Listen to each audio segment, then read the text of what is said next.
Wake up! First off, let me apologize for my appearance. This is all work related. I have to actually go out and do some work today.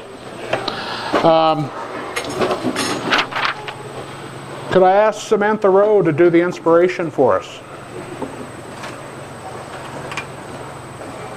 Right here. There's one right here. Right. Good morning. Unfortunately, I didn't realize we'd be out in the lobby, but I have a video for the inspiration. I thought this really meant a lot because it had a lot to do with Rotary. So if we could just go to the video. Thank you, John.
Your presence fixed it.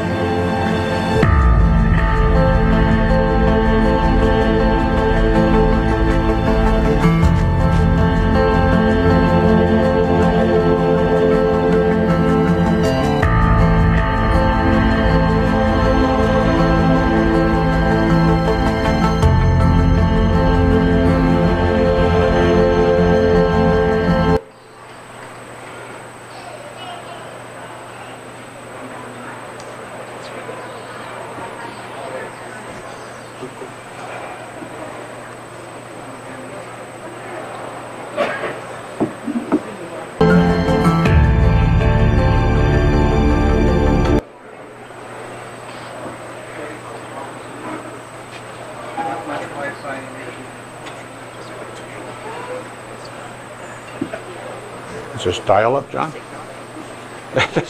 Lack of bandwidth.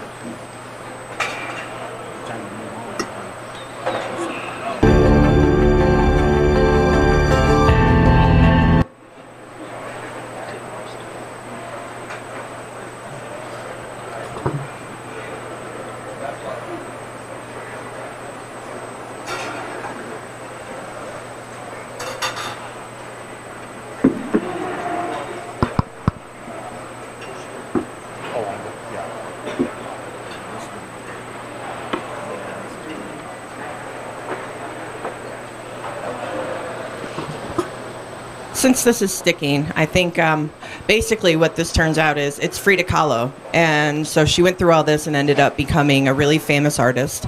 And as we go through life and we're dealing with all the adversities, it's nice to know that if you keep persevering, that hopefully something good will happen. So I will send the link to everyone so that way you can actually see it, because it is actually a good video. And I apologize because, like I said, if I had known we were out here, I wouldn't have done that. So thank you. Thank you, Samantha. Appreciate that. I have group for the pledge, but I know somebody had agreed to start the pledge today. All right, John. I pledge allegiance to the flag of the United States of America and to the republic for which it stands, one nation, under God, indivisible, with liberty and justice for all. Angie, is Angie O'Seely here? Angie O'Seely, going once, going twice. Nope. No Rotary Minute today. How about Kent? Can I impose on you? No relation for a Rotary Minute? Right. Okay. You have a John. You don't control printing? I told Angie last week, and I forgot that I would fill in for her, so it's my turn anyway. Okay. I'm going to talk today about publicity. Publicity can come in the strangest places and strangest times. And I'm reminded of this because I don't know how many of you watched the news, sports particularly, a couple weeks ago. But there was a young man with Down syndrome who shot a half-court shot at Cherry Creek High School and made it. Yes. Well, if you'll notice, he was wearing a jersey with our emblem, the Rotary emblem, on his left shoulder. That's because we sponsored those jerseys and uniforms for those kids about 3 years ago, or 4 years ago. And they're still wearing those same jerseys. So while the cameras were panning on him after his marvelous shot, we got to show that Centennial Rotary was a sponsor of that team. So publicity will come in the strangest and most unusual times. So remember that. When we sponsor a team and we sponsor an event, our emblem can show and people will recognize what we do for this community. Thank you. Thanks, Kent. All right, I would like to thank Brad and Doug Hanna for filling in this morning. Doug was here to help set up as well as greet. Brad came in here to set up, came racing in the parking lot, thought he was late. But yeah, thanks again. We didn't get notice that we were going to be in the atrium until 2:19 yesterday afternoon. So we didn't have any chance to plan ahead here. I would like to introduce a visiting Rotarian. Also happens to be Patrick's son. But Greg McGuire, would you please stand up and introduce yourself? Microphone. Good morning, everybody. Greg McGuire from the Las Vegas Rotary. It's great to be here. I'm a former Navy captain, pilot, retired in 2014. I've been part of 3 startups. I start my next one on Friday. And in the meantime, I'm just taking some time to travel around lovely Colorado and get some skiing in, heading to Telluride today. Thank you. Thank you, Greg. Welcome. Welcome. And we do have our student of the month and her parent and the counselor. We'll get those introduced in a minute. And Joanne Cohen, who is our guest speaker today, and she'll get a full introduction a little bit later.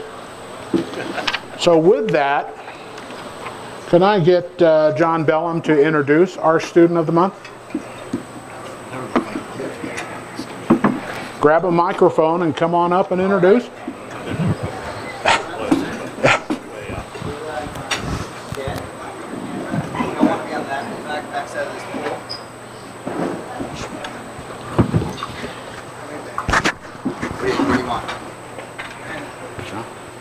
What about the pie? Okay. All right. I'll go ask Samantha. You go ahead and do your thing. Where is it? You know where it is? All right, good morning, everyone. I am taking over Student of the Month, which is awesome. For those who know, I am a former K-12 teacher. I think that's Former. Yeah, that's her. Didn't let me back in after a few years. But so I'm going to introduce... Who's doing what? Oh, okay. All right. All right. So I'm going to introduce Kayla Lampe very briefly and let Carmen then actually go through some of the more incredible things. But as I've always said, when we have our Student of the Month, these are incredible, incredible students. And I look at this and I say to myself, one, I wish I was this dedicated and motivated and smart when I was younger. And I, gosh, hope both my kids are like this. Even closer like that. All right, thank you. Are going to be like that. So Kayla Lampe, she is at Arapahoe High School, and I'll just give you some of the highlights here, but this is probably the most incredible. She has a 4.22 GPA, which I'm assuming is out of 5. Okay, because if it's out of 4, that'd be really incredible. But she is 14. It is 4. Sorry. I was going to make... Yeah. See, that is incredible. I'm gullible. Anyhow, class standing, 14 out of 524. That's like the inverse of when I was in high school. I was down there like the sub 500s. So with that, she's also a cross-country runner, a track runner, has been to state in track, or is it cross-country? We almost made state. Almost made state. That's great. And then also is in just an incredible number of clubs and activities at Arapahoe High School, including commissioner of the Link Crew, which is helps out students, freshmen coming in, and also started a nonprofit and works to collect toys for foster kids, which I think is spectacular. So with that, Carmen, I shall pass this over to you. You got to talk like this, and I think be behind here.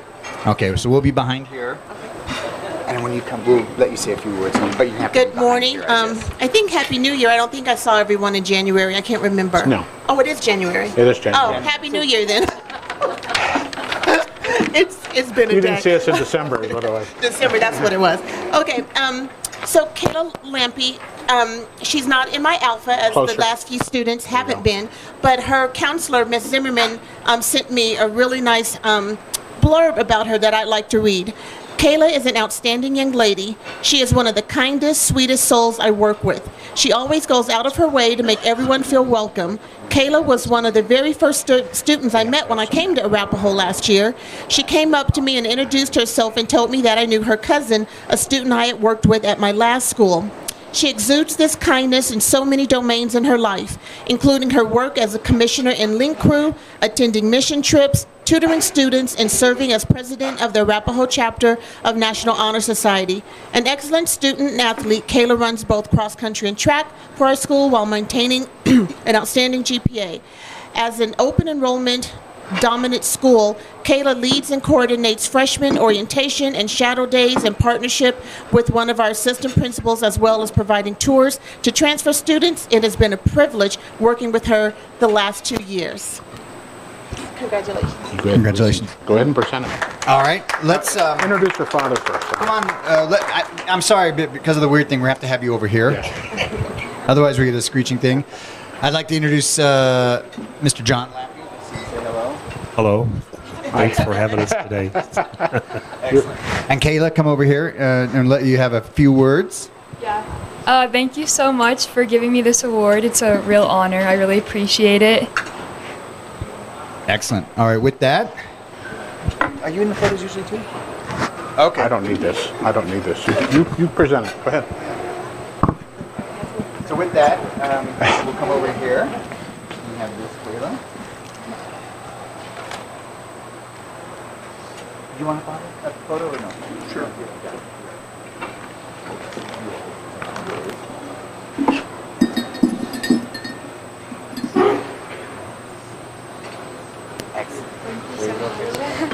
Okay, well, there's Kayla, Student of the Month.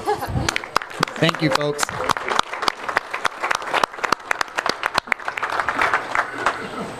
Okay. Next bit, John, are you ready? John Peterson has been working tirelessly on converting our website over to Club Runner, and he's going to give us an update today. He's almost totally complete, so he's going to tell you how to access the site and what it looks like and everything else. So turn it over to John. Okay, well, this is your new website. This is the Club Runner version. This is the home page that you're looking at now, showing you some of the different areas and features that we have. Is that mine? Yeah. I'll turn it off. So anyway. All right, thank you.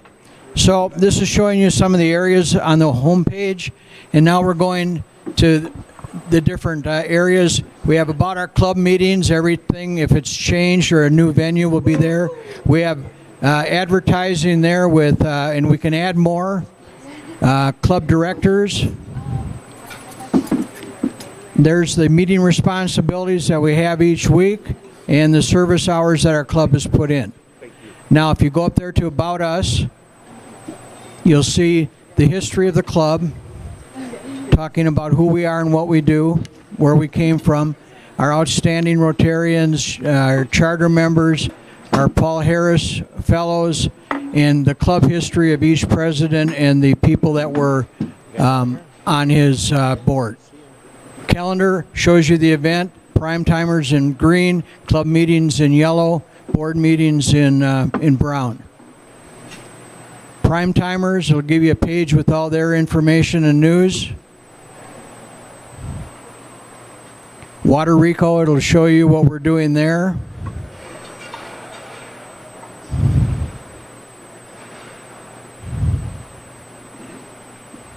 Good looking guy. And then all the newsletters that Don so unselfishly puts together, all the way down for the last 3 years, and then the rest are archived. A page on our millennials.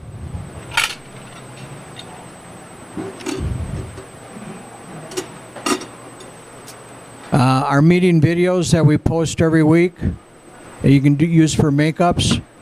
Just have to pick whatever one you want. Our student updates. There was the student of the month last month. And then the forms you'll need for grants and doing your red badge and blue badge stuff. And finally, the image gallery, which we'll be archiving and getting that. These are photos that go back a long time in the club. So there's where you go to the member area once you get logged in. This is how you log in. And this is what the inside of the website will look like to you. This is what you can see on the website. So what I want you to all to do is to get logged in this week and go ahead and look at it. I've got a handout here of a card that'll give you how to log in and the website URL. And then you can get logged in and we can go from there. So any questions? Don. The login information that we had on the previous website, is it valid for the new website? No, you'll have to redo it. Yep, Vern? Is it the same URL web address or is it different? Right now it's separate, but tomorrow it'll go, so bestrotary.com will be forwarded to our new email, or our new URL, our new website. .com or .org? It works either way. Yeah. But yeah, you'll be fine on going with that. So I have a handout here of some cards that if someone will take and pass them out to everybody, and then I will also send all of you an email today with the login link, and go ahead and do it. It's not hard to do, and when you get there you'll see what we've got. Any other questions? Okay, thank you. Thank you, John. And you know, it's hard for everybody, including me, to comprehend just how many hours John has spent doing this. And his wife. And his wife, okay? Well, don't forget to count that as service hours, okay? When you send it to Karen. Okay, since Jeff Oline is not here today, we won't be doing an induction, so I do have an announcement about blessing bags. What did we decide to call that now?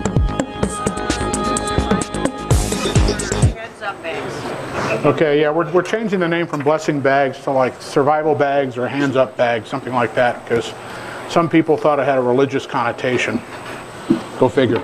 But we did approve the funding for the next round of blessing bags, hand up bags, whatever. And the millennials are going to be handling this, but I did ask them to let us know when it was going to be, so if you wanted to participate, you could. So they'll be purchasing all the items to go in the bags and then having an assembly day in the community room of Katie's building. The address is 4625 West 50th Avenue in Denver. And I'll give this to Don so he can put it in the newsletter.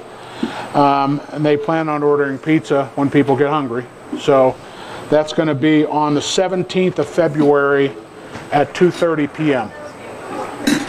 Okay, so if you want to help assemble blessing bags, Don Shattuck will put this in the newsletter. And I would say just send an email to Sarah Nelson and let her know if you're going to be there. And we do have kind of a sad but also a happy announcement from Jay Weber. Jay? Hey, hello. I'll talk around the pole here.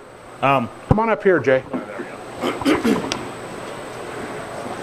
So I started backing into the dates this last week, but I work for Cisco Systems, and I've been elected. I've been given a relocation package. I'm actually relocating to Mexico City to go do a 2-year international assignment with run that country for our business division at Cisco Systems. So I leave February 19th. For the first 6 months, I'm going to be 3 weeks a month down there and a week here. And at the end of the summer, my family's going to move down and relocate after school's out. So I'm going to be very hit or miss on meetings for the next 6 months, maybe once a month if I'm lucky. I don't think I'm back until Easter at this point. So I will be seeing you guys very sporadically going forward. So that's all. Thank you, Jay. We know we're going to miss him.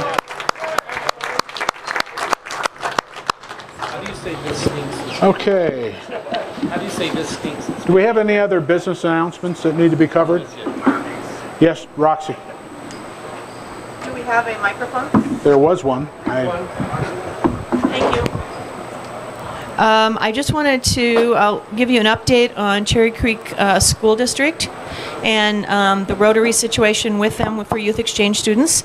And I'm, at least at this point, we won't know for sure till their next meeting, but Rotary is one of the approved sponsor organizations. And that a lot of that is due to all of you who sent emails to the Cherry Creek School Board. Thank you.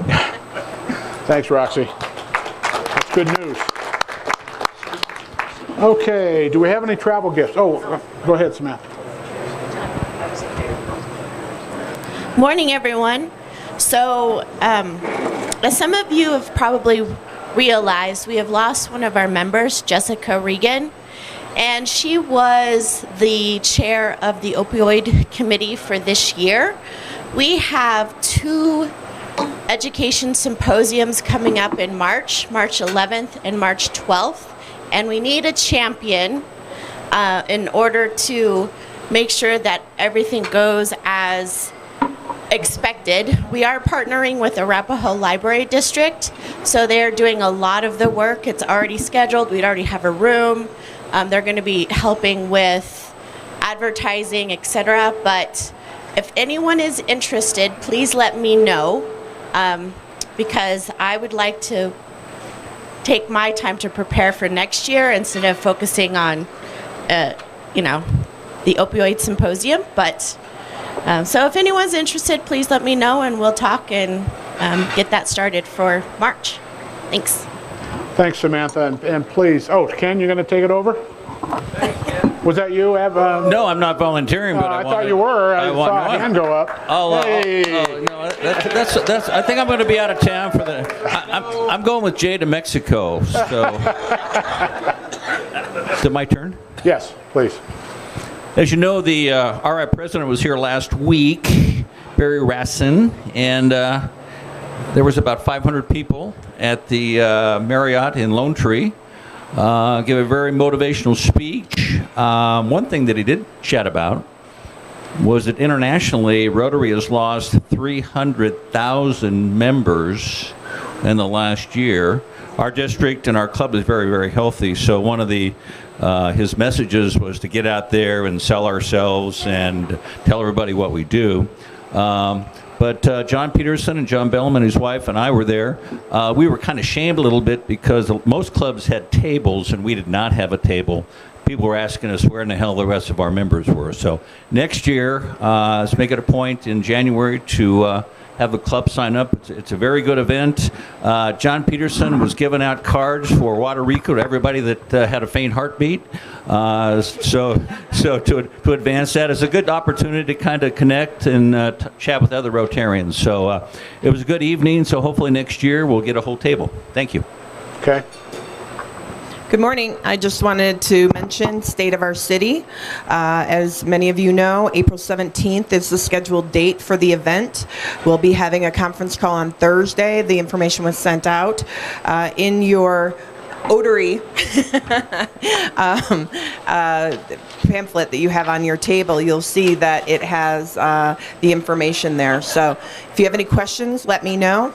But I'd love to have you be a part of it, and you can choose whether you want to be a part of the whole planning committee or day of, just helping with the on-site preparations. So thank you. Thanks, Samantha. I would be remiss not announcing birthdays. We had a few that were missed because of the meeting last week. So Trip Butler, January 22nd. Yeah. Tom Buck, 27th. Yeah. Birthday? Your birthday? The 9th, okay. Well, that's not true then. All right, Ann West was the 28th. John West, her husband, I guess, 29th. And Linda Cassidy, Dave's wife, the 31st. And Jay, you had an anniversary, huh? Right. Congratulations. How many years? That will disclose how old I am. 27. 27 years. Congratulations. Okay. So with that, do we have any travel gifts? Yes. Yes. I have a question, please. On February 26th, I believe we are meeting at the fire station, are we not? Yes, we are. So please make a note, the bulletin is incorrect. We will be at the Greenwood City Fire Station at Quebec and Bellevue. Yeah, we'll make sure we get a notice sent out to membership. So, okay, travel gifts? Yes, Trip? I have travel gifts. Do you? Is it beer? It is not, but I'm so proud to have the first bottle of wine for our next year's wine wall, I bet. It's from the great state of Kansas, where they're known for wine. It is but it's cleverly called Buck Naked. So I thought that was kind of funny. Wait, there's more. It's popular as art was at the event this year. I thought I would contribute a very nice picture of me standing in front of the liquor store where I bought the wine. So that ought to go for thousands. That ought to go for plenty. But along those lines, Diane's not here, but we remember we were searching for photos for our rotating display at the event. So if you are traveling, part of the doggone travel gifts, part of what makes them funny is the stories, the memories that people kind of share. But if you think of it, take a picture, keep it in your hip pocket, or send it straight to Diane or me, just so we can keep it in an archive for events like this. It'll be fun for the event. Thanks. Anyone else? Nobody traveled the last week or two. I know that. Happy Bucks, Roxy.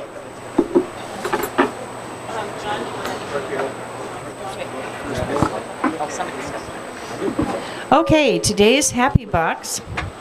There is a question, a presidential question. So, in addition to sharing your happiness, I will would like the first people to guess one of the four smartest presidents of the United States. And this is according to a California University study of a professor psychologist who did like an algorithm to determine who he determined the 8 genius presidents. So if anyone who can name one of the top 4, I'll put in $5 for each of those top 4. So anyone here? Samantha? Well, I'm not smart enough to know which one, so I won't even try. But I do have a happy buck because as of Saturday, I officially graduated from boot camp, coding boot camp. So 240 hours, lots of extra work, passed with flying colors. So now it's just having faith in whatever the next step is. So thank you. It's a $2. All right, I have 2. One is really the apology, but for next week I'm going to miss that because the second one is the happy buck because next Tuesday is the Chinese New Year, so it's a Happy New Year. Right. Thank you, Jay. Okay, Anybody over at this big table? There must be lots of big bucks over here and presidential guesses. Nobody? Are you kidding? Am I going to be the worst collecting dollars ever? You guys got to help me here. Okay. We got one.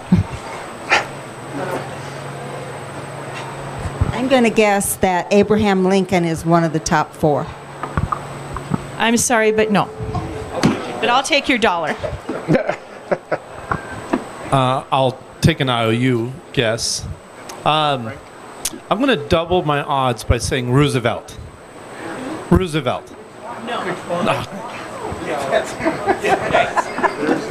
I need. Okay. Anybody else? Okay. Barbara. Barbara. Yes, Clinton is one of the top 4. He's number 4. Okay. Who was that? You get to keep your dollar, and I'll put in 5. Yeah. Who was that, Roxy? Clinton is number 4. Oh, okay.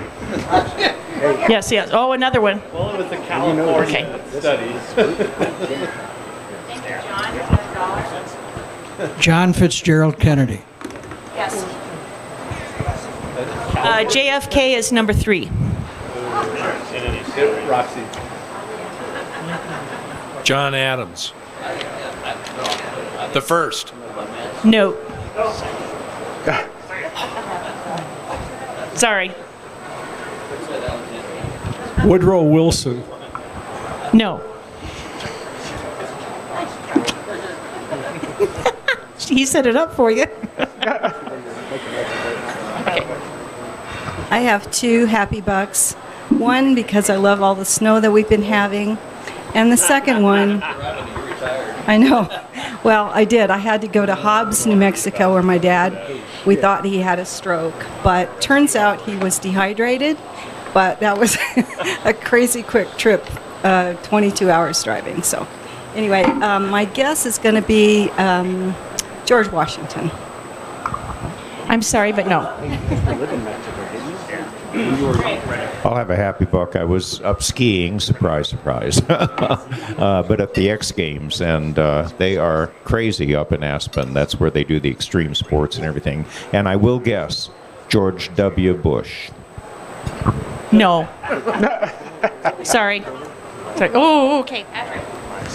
I got $1 for, I'm happy that my son is here joining us today. And the other one is for John Quincy Adams. You are correct. So you get to keep that dollar, and I'm going to put in 5. So far I've got to put in 15. John Quincy Adams is actually number 1. The 6th president of the United States. So we have 1 left. So...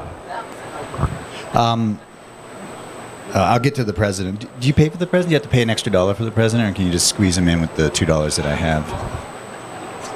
All right. I only have $2. I got a lot of happiness to share. One was for the president's thing dinner I went to on Friday. It really was nice, and I mean I met Rotarians from all over the state who drove through like traffic and snow, and they were all amazed that I had like a 5-minute drive to the thing. So that was great, and I'll buy the first round of drinks for whoever shows up next year. If that gets you there, I will be there. If I'm there, we'll buy the first round of drinks at the open bar. But 2, I have to leave early, so that's to our presenter, Joanne, there. And then the last one, I'm really squeezing it out. My brother's getting married for the 2nd time this weekend, so I got to go to northeastern South Dakota, where it's going to be like minus who knows what for a wedding. Yeah, it's horrible. It's horrible. I'm going to say Woodrow Wilson. Well, that is known. Somebody had already guessed that. So, yes. So, sorry. It was not Woodrow Wilson. Guess someone else. I'm happy that there was 4 of us at the RI. My guess would be, I'm going to make 2 guesses and give you $2. Thomas Jefferson or James Madison? You did it with Thomas Jefferson. All right. So I owe $20. So the chances are over. Sorry, guys. Anybody have any good news they want to share? I didn't know the meeting had started. My dollar is actually for Jay, not because he's leaving, but for his opportunity. And Jay, I will say you are one of the most vibrant members we have ever had in this club, and we really appreciate all you have done. Keep coming back. You will after a month down there. You'll make the decision to come on back. Anybody else? Did I miss anyone? Oh, Jay. Yeah, so $2. One, thankful for Happy Buck for the time in this club. The 2 years and a half I think I've had here has been awesome. And the other one's for Patrick because he gave me $2 when I walked in, and I'm not sure why. I'm coming to see you in Mexico. Okay, here you go. Your $1 more. And you have something, Mr. Yes, Mr. President? I could just have 2 back. No, I've got. Okay, first off, I want to say thank you to our visiting Rotarian and son of Patrick. It rubs off, doesn't it, Patrick? Yeah. Great to be here. Got a good guy. One for Jay. Sorry to see him go, but boy, I'm really happy for his opportunity to run a company for Cisco, or a country for Cisco. It's pretty big stuff. And the third was for our Student of the Month. Appreciate that. And she said, does anybody have any good news? Well, I woke up above room temperature, so that's pretty good news to me anyway. With that, I would like someone to introduce our speaker. That would be me. All right. So it's my pleasure this morning to introduce Joanne Cohen. Joanne has been a friend of mine for many years. And Joanne has a for-profit business called CTAT. And through that business, she works with corporations and individuals for training and support. And I know several people who were coached by her. Fortunately, they worked for a company that liked to identify people that they thought had management potential. And she worked with them on amazing stuff, such as how they made presentations to people, how they dressed. She would observe them in meetings, etc. And I know that all of those people that I know moved quickly through their organization to more responsibilities. So she's really, really good at it. Her second job is, or business is a nonprofit, and that's what she's here to talk about today. So Joan is the vice president of the Brain Injury Hope Foundation. It's a nonprofit organization that serves people with traumatic brain injuries by providing emergency funds and training. She designs and facilitates the BIHF Survivor Series for traumatic brain injury survivors, family members, friends, caregivers, and professionals who serve this community. She was a liaison for veterans with AmeriCorps projects, and she speaks at conferences as a keynote speaker, as well as for breakout sessions. And she supports organizations, she consults with organizations to support critical business issues and participates in various other grant initiatives. And with that, I give you Joanne Cohen. Thank you, Roxy. Can you all hear me? Can you hear me? Yes. Well, thank you for inviting me to be here today. And I also want to thank you because I get the best peaches from you every year. And I recruit my friends. So I come to this Embassy Suites, what is it, in September. So I want to thank you for that. I also am so grateful to be here today to share a little piece of what we do at the Brain Injury Hope Foundation. I related to your video, by the way, just a short story, and we didn't see the whole video. We got to the part where she couldn't walk, and I've been there, done that, wear the t-shirt, hopefully I'm over it. In 1992, I went to the Bahamas on a vacation and got hit head-on by a cement truck at 65 miles an hour. And I'm a walking miracle. I'm actually a miracle to be here. I had to be flown home on an air ambulance and spent 3.5 weeks at Hotel St. Joe's, as I called it. And it took a year to walk the way I walk. And then I was having issues when I was trying to get up and talk or speak or train. and realized or learned later on that I had a closed head brain injury.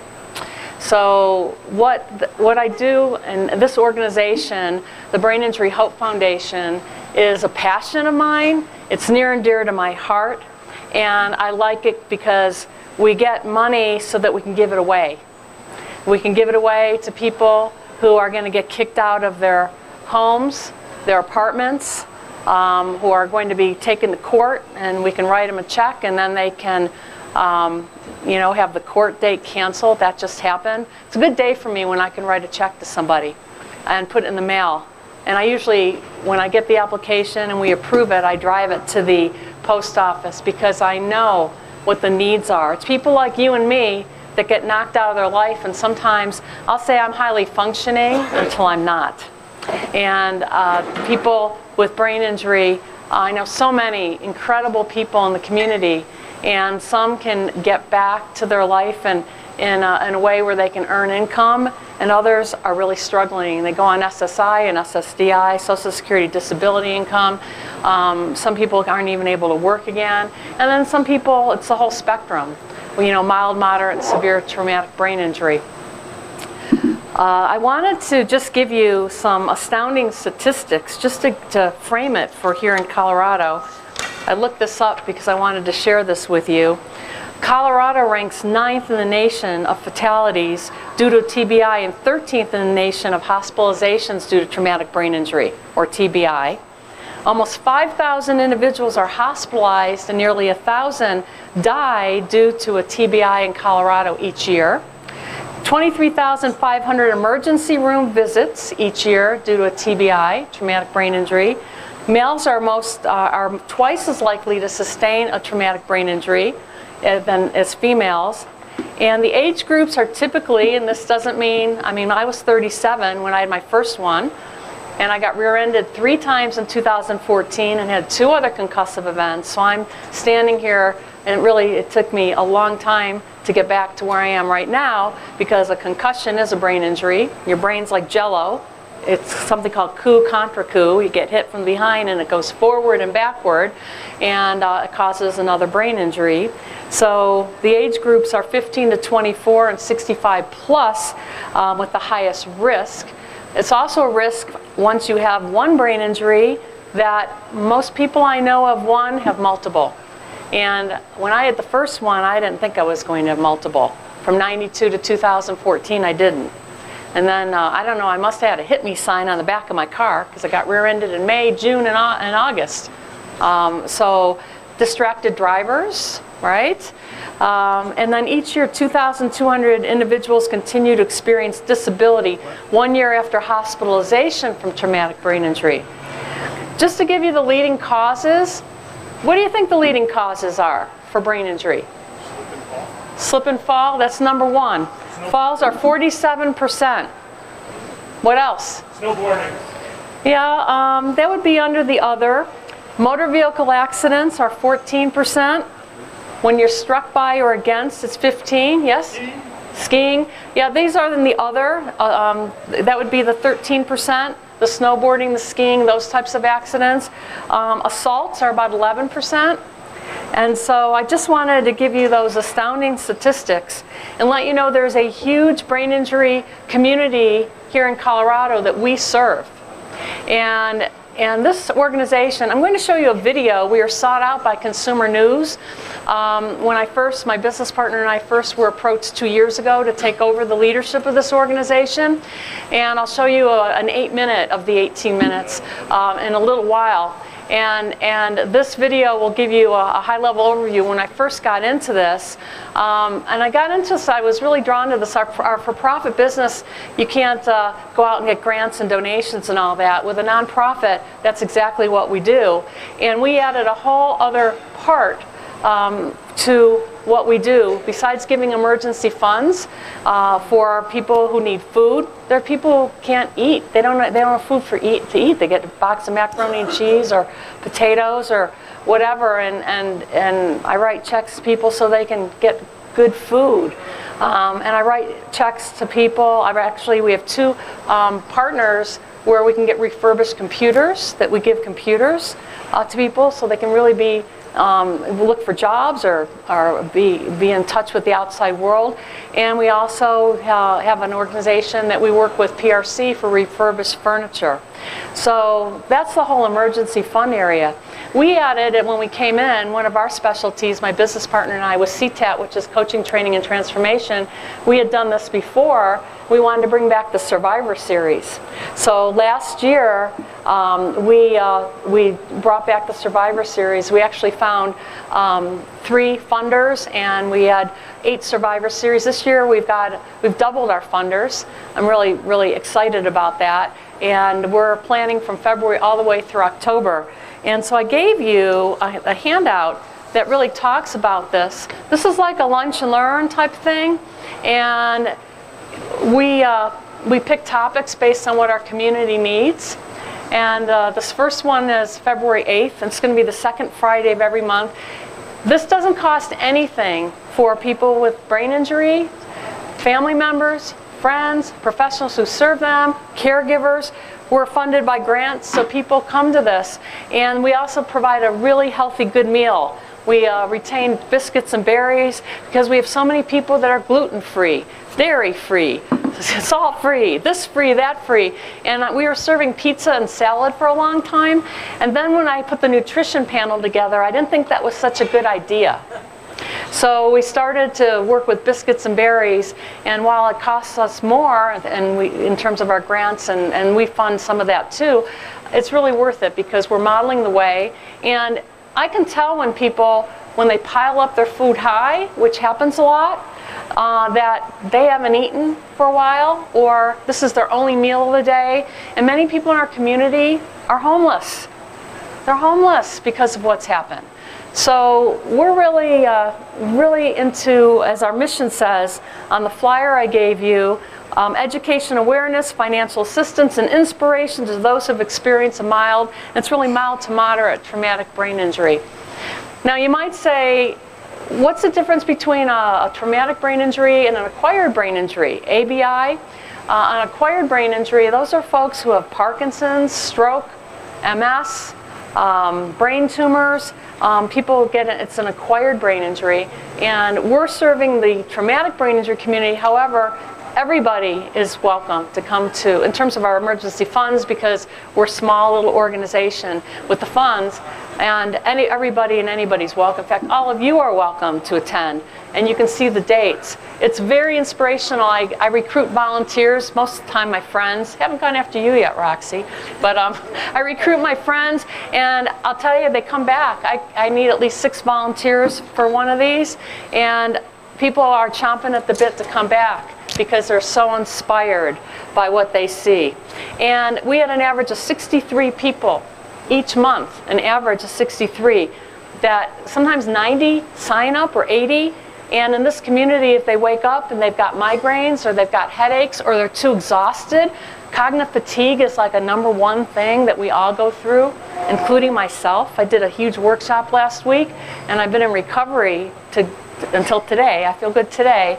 I had to do a lot of resting and everything because I wanted to show you, for those of you, I've given handouts, there's a reserve model that you have there, and I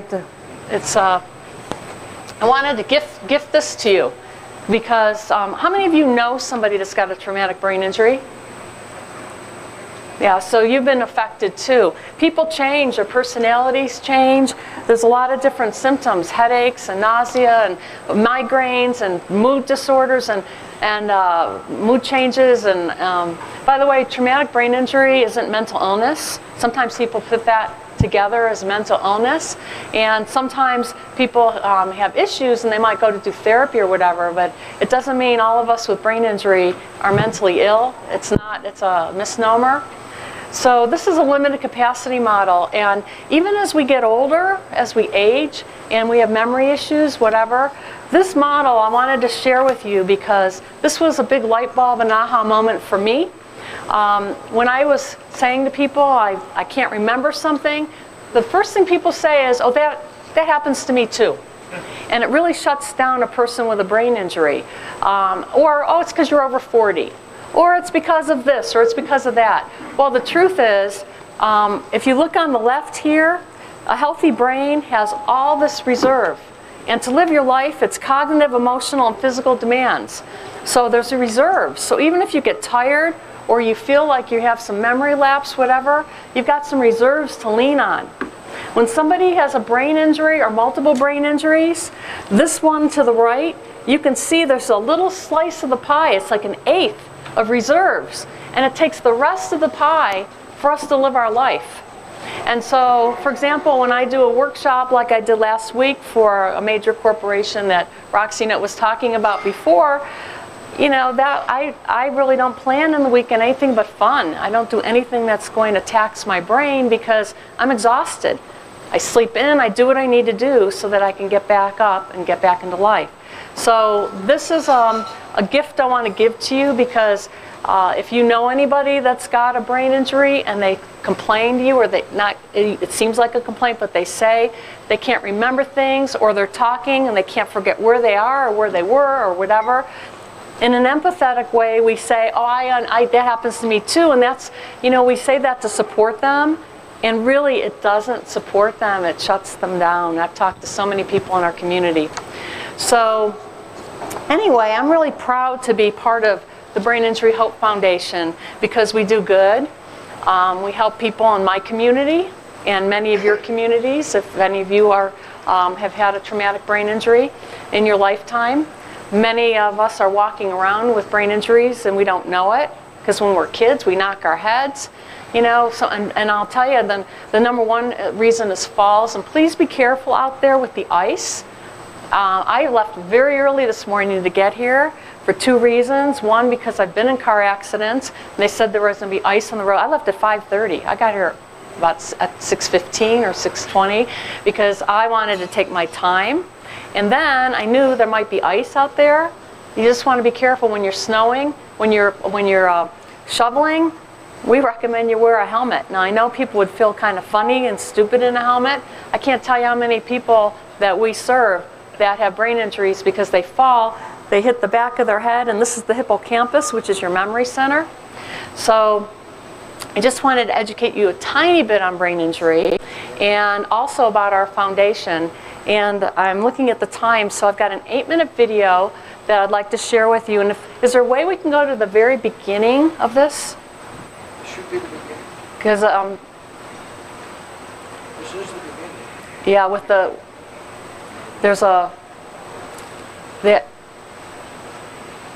we'll just start from there. There it is. Thank you. We'll need some sound.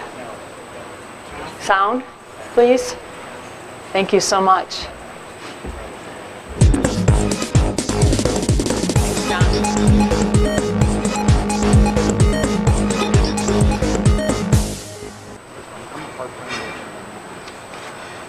This is Gary Atencio with CNTV, and today we're in Littleton, Colorado. I'm here at the Brain Injury Hope Foundation. Since 1999, this nonprofit has been providing resources and education about life-changing symptoms of head injuries. I am here with the Vice President as well as the co-founder. Ladies, thanks so much for joining us here today. Marianne, let's start off a little bit about yourself. This is an organization that basically you've co-founded. You now working in the industry for over 40 years providing care. Back then you realized that people were finding some challenges basically when they found themselves with a brain injury, and you decided to do something about it. Share with me a little bit about this journey. What we did, Kay Jones and I, about 20 years ago, we started the Brain Injury Hope Foundation because individuals who had brain injuries couldn't afford to live. They couldn't afford food, they couldn't afford their rent or utilities, and so we found ourselves writing checks out of our own bank accounts and thought that that wasn't always such a great idea. So we started the Hope Foundation, and people are able to access money for very basic needs. That is great. Let me ask you, Joanne, basically this is a personal journey that has turned professional for you. You really are the story of survivor to thriver. Why don't you share with me a little bit about this passion that you now have? Yes, I'm a brain injury survivor, and in fact, I worked with Marianne. She's a cognitive therapist, and that's how, and also I had heard about her through the network as being one of the best. And so I had my first brain injury in 1992. I was hit by a cement truck in the Bahamas, and from the moment that truck hit, my life changed. One thing about me, I've learned that I'm resilient, and I decided that that happened for a reason, and I needed to be doing something about it. So the first thing I did 7 months out, it was my first talk on getting hit, getting up, and moving beyond. My talk has morphed into getting hit, getting up, moving beyond, 13 keys to empowerment for brain injury survivors. And so I have a passion for the whole community because I'm part of it. Absolutely. That is an inspiring story. Obviously, there's no doubt about it, the brain is the most complicated part of our body. I mean, if I hurt my foot or I hurt my arm, a simple glance or an x-ray, I can pretty much see what's going on. Yet, when it comes to the brain, that is not so. Why do we call this the invisible injury, really? It's the invisible injury because people have symptoms that other individuals can't see at all. They don't realize it, and people are having problems with their memory, concentration, they can't think of words, and it isn't visible, and people a lot of times say to them, well, you look fine. Right. And people, it's very upsetting to individuals a lot of times because they're dealing with these symptoms day in and day out. And they really need some assistance in normalizing that. So that's why it's called invisible. Your organization basically is dealing with brain injury, MTBI, mild to moderate traumatic brain injuries. Share with the viewers out there, what does that mean? Well, what it means is that there's 3 different levels, basically, mild, moderate, and severe. And people who have severe injuries many times are hospitalized or have more visible types of injuries. When you have a mild to moderate injury, you can't really see it, but it creates a whole constellation of symptoms that are difficult to recover from. That is amazing. I mean, obviously, education is vital to what your organization does, first of all. There's a lot of misinformation out there, false information out there. Many people would assume that you have to hit your head to have a brain injury. They would assume that maybe you have to have loss of consciousness to have a brain injury, but you're basically saying that's not so all the time. That's true, and we've seen the whole spectrum, from people falling off horses to people having automobile accidents to people who are walking around with brain injuries and don't even know they have them. And so our whole goal here is to provide emergency assistance for people with brain injury. That's what Marianne was referring to.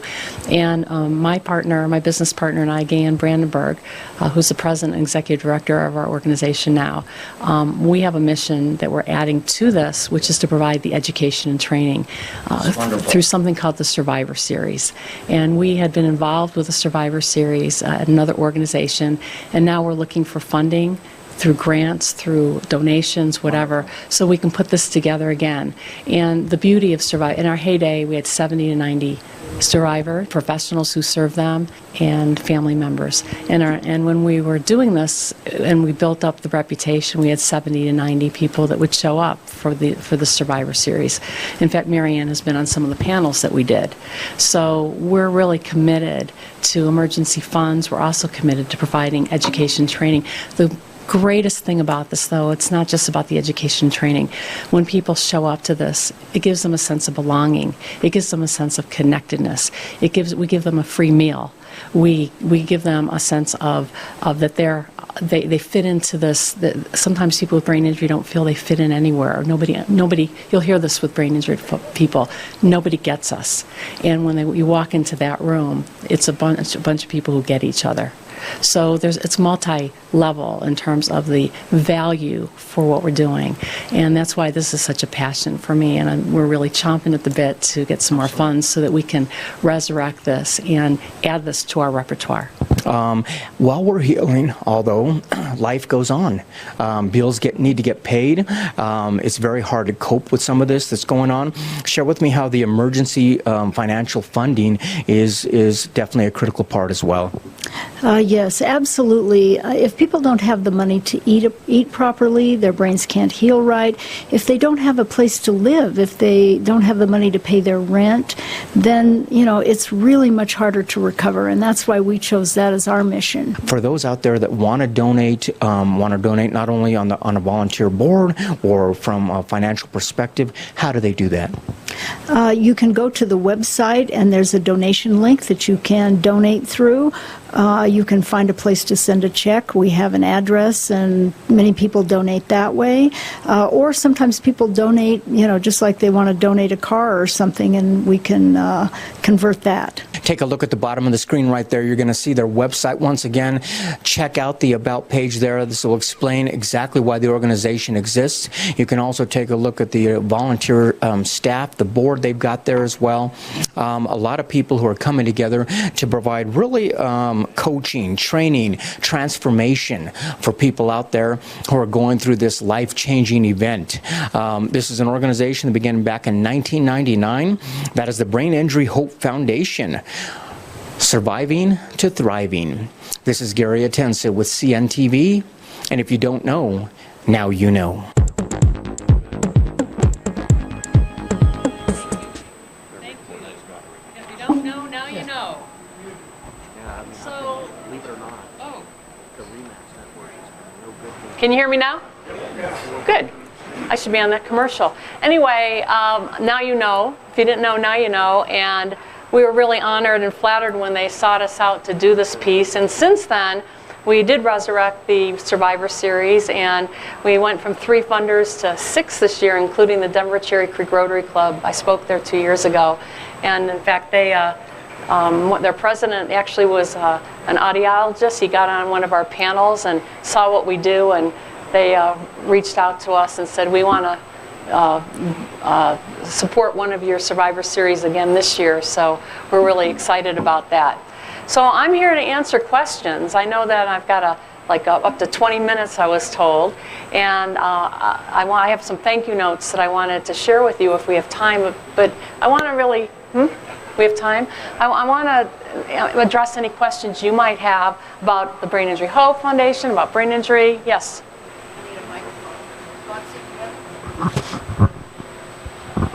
Thank you. How does post-traumatic stress disorder fit into this? And is that considered mild or a severe case of brain injury? Post-traumatic stress. I think post-traumatic stress does fit into it. I think that's why I left at 5:30 this morning, because there's ice, and I've been rear-ended 3 times, and I'm always watching behind myself. I think that sometimes they go hand in hand. I don't know the answer about mild, moderate, severe in terms of it being, when it's mild with brain injury, it's this Glasgow scale that designates it as mild, moderate, and severe, depending on how long you black out or not. So, another, I didn't say before, the veterans that are coming back are is anybody here a veteran? Well, thank you for your service. And a lot of our veterans who come back not only have PTSD, but also brain injury from the IEDs. That's when you're around IEDs, the brain just gets shaken. And so I do think they can go hand in hand. In fact, many people in the community will go do trauma release therapy. They'll find a therapist that will do that. Some of them use EMDR, which is something with your eye movements. Others have other philosophies on how they help people. So I hope I've answered your question. What other questions do you have? I was just curious, since you have founded your group, the technology and the imaging of being able to look at brains has dramatically improved. How much does that impact what you're doing to figure out if people have a mental illness or if they have a brain injury and what's happening with them? What we do is we'll bring in those type of experts to speak on panels at our Survivor Series. And I think that there's a lot of people that go do the medical imaging, especially those who they're having lawsuits because they've been injured in car accidents or whatever, and it's great documentation and giving a better understanding. There's so many different modalities now. When I first got brain injured in '92, my doctor had said, oh, you know, I said, something's not working. And I stand up and I talk, and I don't know where I am, where I'm going. And he said, don't worry about it. You had a concussion and PTSD. It'll go away. Well, it never did go away. And since '92, there's so many different experts and more technology that help us in the brain injury community. Once you know what you have, and then you know what areas of the brain are damaged or hurt, then you can go and you can put a plan together in place on how you can help yourself. And there's so many different ways. I bring in all these people for brain injury treatment panels. In fact, I've got a brain injury treatment panel coming up. I believe it's in April. So, and you're all welcome to attend any of this. Yes? By any chance, do you work with Craig Hospital or Spalding? Spalding was actually our first big grantor. They were the ones who granted us a grant, so we did 6 of the 8 last year, and they just gave us another grant this year. So, and we know people at Craig Hospital. We haven't, and people from Craig Hospital and Spalding, they do come to our Survivor Series. And we know a lot of our survivors have been at Craig and at Spalding. So, yeah. And when we had conferences in my past life, we used to have speakers from both organizations. I think I've got 3 minutes. I wanted to let you know I'm writing a book. I'm hoping it's going to be out in June because I've put it out here. Then June we're going to do a celebration. So it's called so I hope it's called Getting Hit, Getting Up, and Moving Beyond: My Journey Through Brain Injury. And I've done a lot of speaking about 13 keys to re-empowerment for people with brain injury. I think it's an underserved community. I'm here to tell you. There's grants that go, we have an organization in our town called BIAC, and they have case managers that help people with brain injury, but there's not the funds that people need. So we do our little small part, writing checks for $400 or $500. That's about all we can afford. And we have not had to turn down one person in the 2 years that I've been part of this. We haven't had to turn down one person, and we've been able to expand our Survivor Series, and we want to continue. Our goal is to do 10 this year, and we've got 9 so far. So let me just conclude with a couple of thank you letters. This is from a woman that I wrote a check for in November. Joanne, thank you so much. I couldn't be more grateful. I did receive the check yesterday. My landlord will now cancel a court date, except for the 28th. You get all this pressure and stress, couldn't make her rent, and the $500 that we got to send her saved her at least another month. Here's another person. Thank you for all of what you do. I have difficulty asking and receiving help, so this step for me is so incredibly huge. And what you all do for the community is wonderful. You make it easy for me to receive, and that's such an integral part of my healing. A missing piece for me. Wow, this feels so good, and I'm so grateful. And I'll just read you one more. It's really pretty incredible. Sorry, but this is very persnickety. It's pretty incredible that people take the time to write these notes to us. Dear Ms. Cohen and the Board of Directors for the Brain Injury Hope Foundation, my family and I cannot thank each of you enough for your generous financial assistance as I recover from a bad concussion after a serious car accident this past August. I am slowly getting back to work. 5 weeks of unpaid leave and bills is accumulating, and it's been very difficult. To have your generosity at this time for food and our mortgage has been continuous, enormously helpful. Wishing you happy holidays. So those are some of the things that people write to us after they can be beneficiaries of what we do. So in conclusion, I just want to thank you for letting me share a little bit about the Brain Injury Hope Foundation. You're all certainly welcome to attend any of our Survivor Series. Please pass the flyer on. I've given you my email if you want me to send a soft copy if you know people. We take up to about 90 a month because we know that 90 is about 60 or 70 that actually show. And it's a really wonderful place to build community and a sense of belongingness. So with that, I really appreciate your allowing me to be here today. And thank you, Roxy, for making this happen.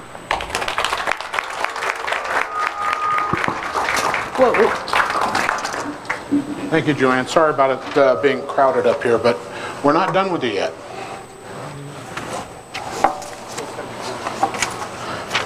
We support a small library in North Denver, and we donate books. And in each of the books is a book plate, and one like this will be put in a book that we donate to the library. That's And this so is for you. special. Thank you so much. You're very I welcome. really appreciate that. Now, we need you to pull a ticket and make somebody very happy. I like making people happy. Just read the last three, if you would. 404. 404. Come All on, right. John. Thanks, Joanne. You're welcome. Thank you. You asked if I was a lucky ticket. Yes. There it is. Happy lunch.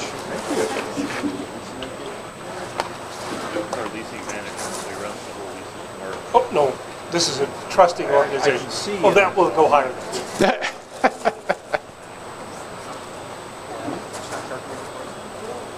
Thank you for playing.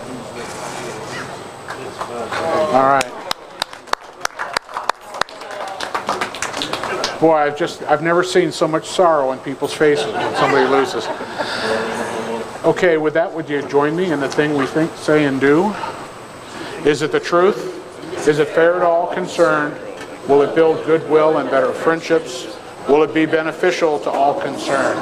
With that, go out and have a great day.